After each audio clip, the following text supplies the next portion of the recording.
Hey everyone, I wanted to talk with everybody about a topic today that I get asked a lot about, and that's the topic of ghosts or spirits, um, things that go bump in the night, although they usually don't.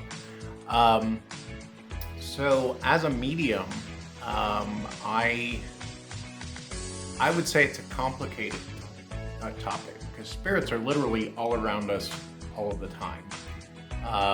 And that word ghost has a very negative connotation to it. Um, I think it's easy to get freaked out, especially with all of the stuff that Hollywood puts out there.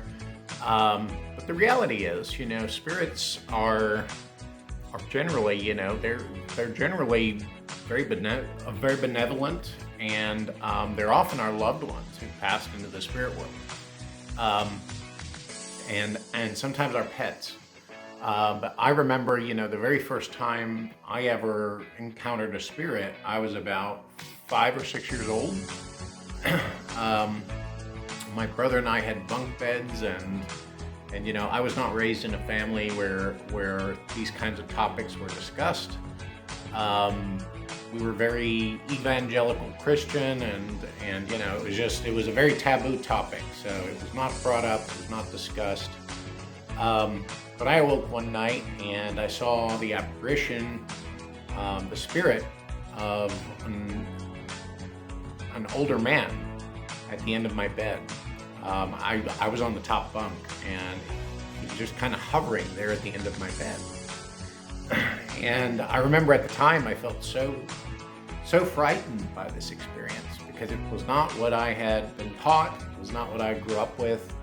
I was always taught that everything that was not taught in the church was evil. So I freaked out, as most 5 or 6 year olds would do, and I rushed into my parents' room. They were still asleep. I awoke my mother, and her response was less than helpful. She said, just tell it to go away in the name of Jesus. Well, that didn't work. But this elderly man at the end of my bed, when I awoke and I saw him, he just kind of smiled at me. And it wasn't anything,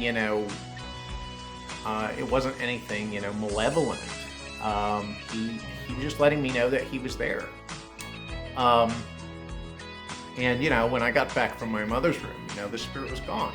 It was gone as quickly as it came. I've had some other incidents, since that time, but I remember at the time trying to make sense of what had happened to me.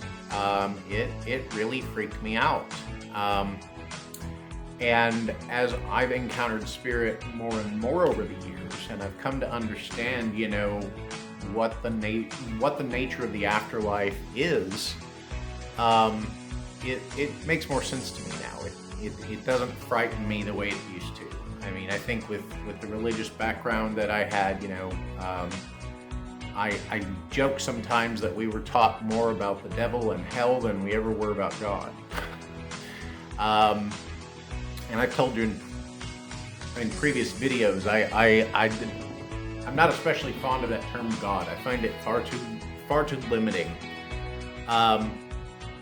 But if you want to use the terms higher power or universe, or whatever feels best to you, I'm good with that. But I was taught, that the spirit world was, or heaven, if you want to use that term, was some far off place, high up in the clouds, way far past where the airplanes go, and that God was this elderly father figure who sat on a cloud and watched everything that everybody did every day. And as I've gotten older and I've kind of had more interactions with the spirit world, I realized that that's not necessarily the case. I think there are a lot of truths, and we each have to find our own truth. But for me, I've learned that the spirit world our loved ones who've passed on, our pets who've passed on into the next life, they're literally around us all of the time. And I know, it's funny. Many of you know that my grandmother passed in September, and we were very, very close. And I remember at first, it was very emotional for me. For the first few days when I was dealing with the loss, and then I just kind of felt more at peace with it.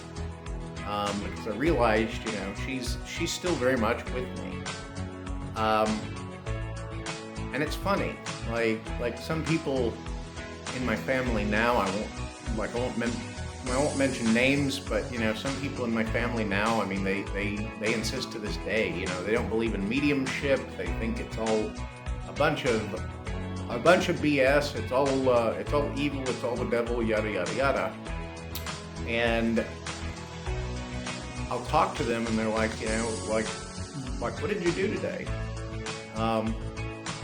Or I talked to one of my family members the other night, and they told me, I was just talking to your grandmother.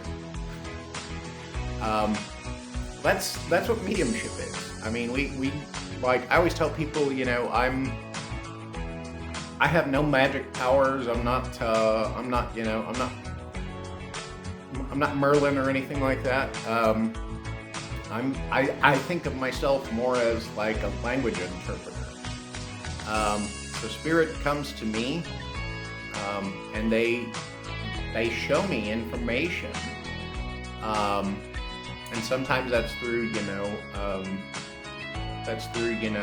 my mind's eye. I might see an image in my mind. Sometimes I hear it,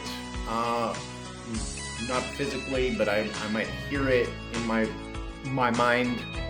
It might be a name, a sound. I might see numbers that might indicate a street address. It's almost like a puzzle piece fitting together. And that's how most spirits communicate. Because they don't have the ability, they don't have the physical capacity to speak in the way that you or I would. So they communicate through symbols, through colors, through feelings, through impressions. And it's so funny because it usually, when I perceive these things as a medium, they don't make sense to me.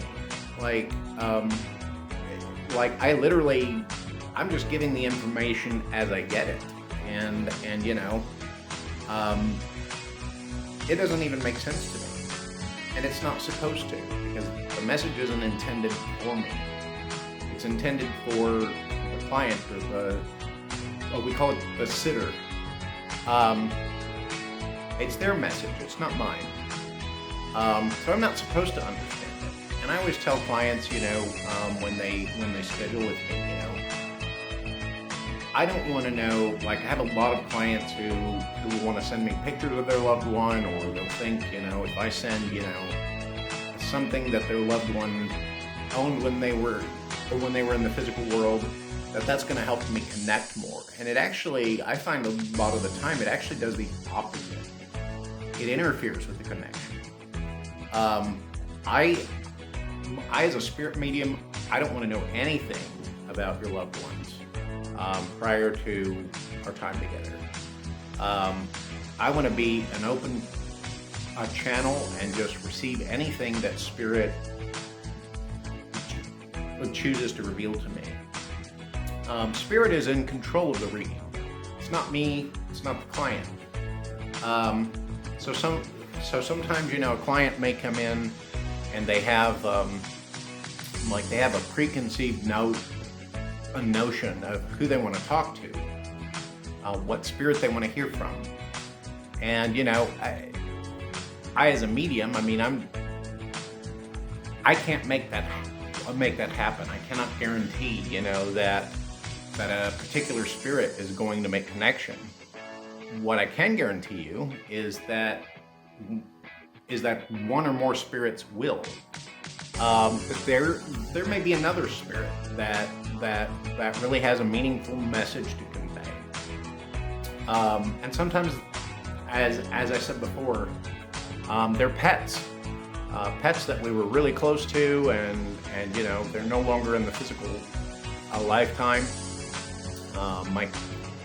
My beloved cat Toby, that I had since he was a little kitten, had him for 13 years, and he passed away 3 years ago. And I still, sometimes I'll get in the bed at night and I'll sense him there. I'll actually feel him curling up on top of my leg, to sleep like he used to do. He's really just letting me know, I'm still around, Brian. I still love you. Love is permanent. It never goes away. Love is that bond that really connects us all. Love is what makes mediumship even a possibility. So I mean, I look at it like I started off this video, discussing my religious background and how it kind of relates.